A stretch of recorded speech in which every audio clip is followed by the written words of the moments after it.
আসসালামু আলাইকুম। সবাই কেমন আছেন? সবাইকে মুনিরা জীবন চ্যানেলে শুভেচ্ছা জানিয়ে শুরু করছি আজকের ভিডিও। আজকে তৈরি করে দেখাবো ফুলকপির মজার একটি ভর্তা। আমি ছোট সাইজের একটি ফুলকপি নিয়েছি। চাইলে যে কোনো সাইজের ফুলকপি নিতে পারেন পছন্দ মতো। পর ফুলকপিটাকে ছোট ছোট করে কেটে নিলাম।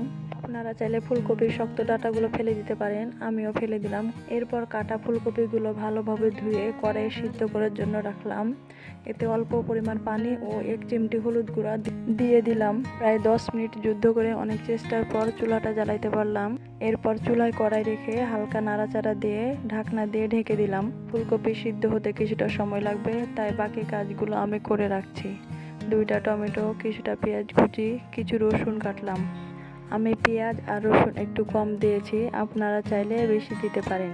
খুব ভালো করে ফুলকপিগুলো সিদ্ধ করে নেবেন, কাঁচা থাকলে কিন্তু ভর্তা ভালো হবে না। পেঁয়াজ রসুন কাটাকাটি করতে করতে ফুলকপিগুলো সিদ্ধ হয়ে গেছে। এরপর কিছুটা নাড়াচাড়া করে ফুলকপিগুলো নামিয়ে নিলাম। কড়াইয়ে অল্প পরিমাণ তেল দিয়ে কেটে রাখা টমেটোগুলো উল্টে পাল্টে সিদ্ধ করে নিলাম। টমেটোগুলো খুব ভালো করে সিদ্ধ করে নিতে হবে। এরপর সিদ্ধ করা ফুলকপিগুলো হালকা পরিমাণ তেলে ভেজে নিতে হবে। তেলে ভেজে নিলে ফুলকপির কালারটা হালকা লাল ভাব হলে নামিয়ে নিতে হবে। খেয়াল রাখবেন যাতে ফুলকপিগুলো পুড়ে না যায়। ভাজা শেষে ফুলকপিগুলো নামিয়ে রাখলাম। তারপর 5-6টা গোটা শুকনো মরিচ, সাথে পেঁয়াজ কুচি ও রসুন ভেজে নিলাম। পর এগুলো আমি একটা চামচ দিয়ে ভালোভাবে মিশিয়ে নিলাম।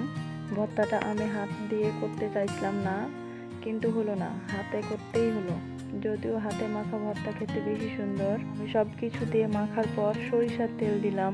আপনারা চাইলে এখানে ধনেপাতা দিতে পারেন। ধনেপাতা দিলে ভর্তা দেখতেও ভালো লাগে, আবার খেতেও ভালো লাগে।